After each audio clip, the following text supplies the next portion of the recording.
the possibility of an attack. No?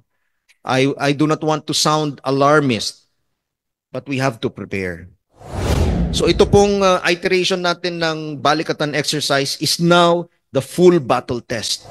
Start planning for actions in case there is an invasion of Taiwan.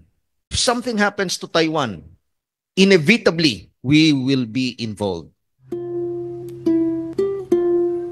Your relentless pursuit of peace is a narrative of triumph that should inspire us all.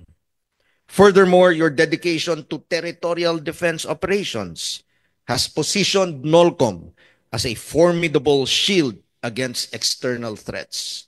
In fact, NOLCOM is our frontliner here in the Northern Hemisphere. And as we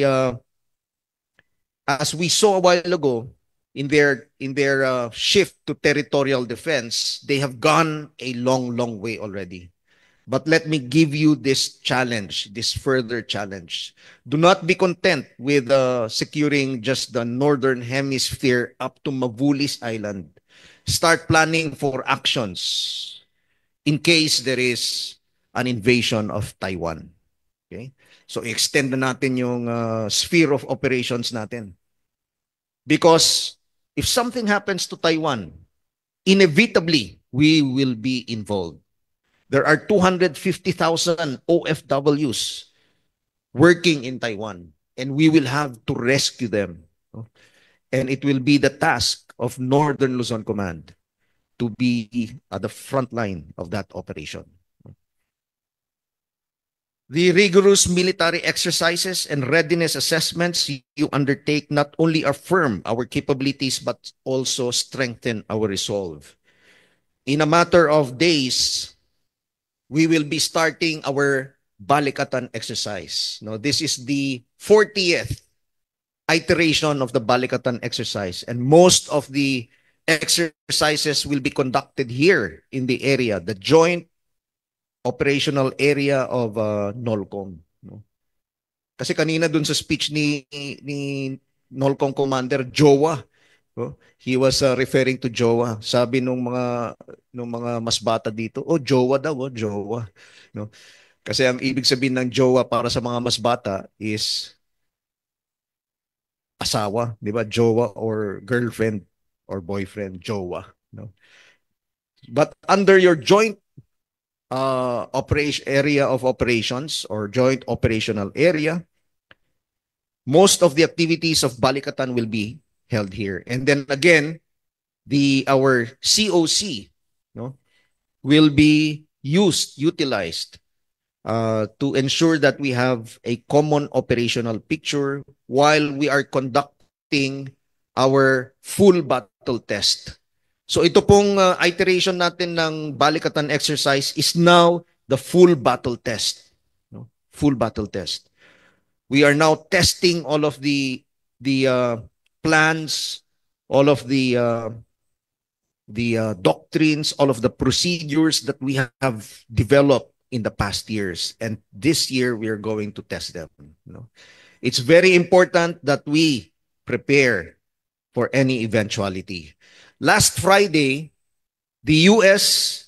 Secretary of Defense, Secretary Pete Hegseth, was here in our country. And during his visit, he emphasized the continued commitment of the United States to the Philippines. And most of the support will be coming to this area, to the area of Northern Luzon Command and in the Western Command. Of course, because these are the areas where we perceive the possibility of an attack. No? I do not want to sound alarmist, but we have to prepare. In the speech of Secretary Hegseth, he said that their objective is to attain peace through strength. Peace through strength. But how do you achieve strength? Strength is achieved by preparing for war. No? And so we are following that line, ladies and gentlemen. We achieve peace through strength, and we achieve strength by preparing for war. Personally, when I took over as the Chief of Staff of the AFP, my advocacy, um, and I have been espousing this time and again, is that as members of the armed forces of the Philippines, we should have that mentality that we are already at war. We have been in conflict for several decades with our own people, the members of the New People's Army, members of the local terrorist groups. Nung Marawi Siege, medyo nasingitan tayo, may mga sumama ng mga foreign terrorists, but basically we were fighting with our own people. But the next conflict, big conflict that we will be experiencing will not be against our own people. So we have to prepare for that. And when I talk about warfare, we are already at war. I am not referring to the kinetic warfare that we see between Ukraine and Russia, or between Israel and Hamas. But we are experiencing already cyber warfare, information warfare, cognitive warfare, political warfare. No? So sinisingitan na tayo. The Communist China is already conducting United Front works in our country. No? So dapat aware tayo. Tayo mga sundalo, aware tayo.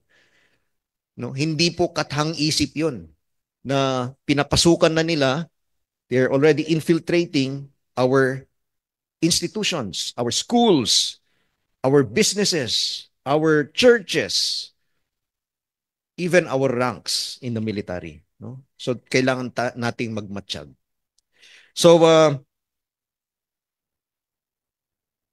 in a world where the security landscape is perpetually changing, your strategic foresight ensures that we are always one step ahead. No? So napaka-importante yun.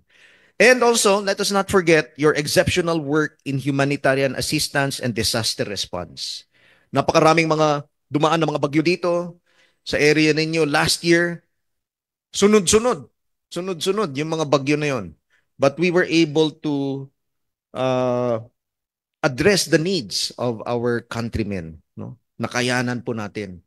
And during those operations, we also had the help of other countries who came to the Philippines to provide not just strategic airlift, transportation, airlift capability, but also relief goods.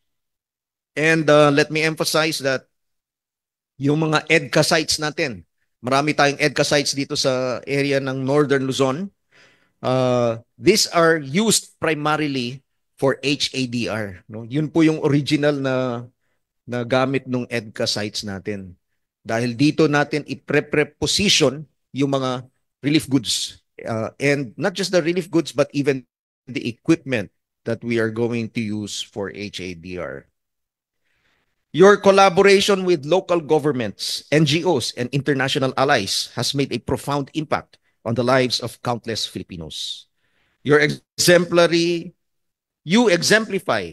the very essence of bayanihan, demonstrating that in unity we are stronger and in service we find our true purpose. To the courageous personnel of NOLCOM, led by the dynamic Commander Lieutenant General Fernil G. Buca, I applaud your unwavering dedication and high-level performance. Palakpakan po muli natin sila. Your achievements in internal security operations, territorial defense operations, and humanitarian assistance and disaster response resonate well beyond these walls. They reflect the collective commitment of the principles of honor, duty, and service. It is a service that elevates not just the armed forces, but also the lives of every citizen we pledge to protect. So as we celebrate this milestone, I encourage you to harness the lessons of the past as a foundation for the future. Let your 38 years of dedication and hard work inspire you to dream even bigger. Marami tayong trabaho, no? So let us embrace the challenges ahead with the same courage and determination that has brought you this far. Continue to uphold the values of matapang, magalang, masipag, at responsable. For these values are not just guiding principles, they are the hallmarks of true leadership. Together, let us march forward, united in our mission to protect our motherland and uplift our communities. The road may be long, but with your unyielding commitment and belief in our cause, there is nothing we cannot achieve. Once again, happy 38th founding anniversary, Team Nolcom. You are the pride of the armed forces and a beacon of hope of our nation. Mabuhay ang Northern Luzon Command. Mabuhay ang sandataang lakas ng Pilipinas. Mabuhay tayong lahat. Agyaman at Apo.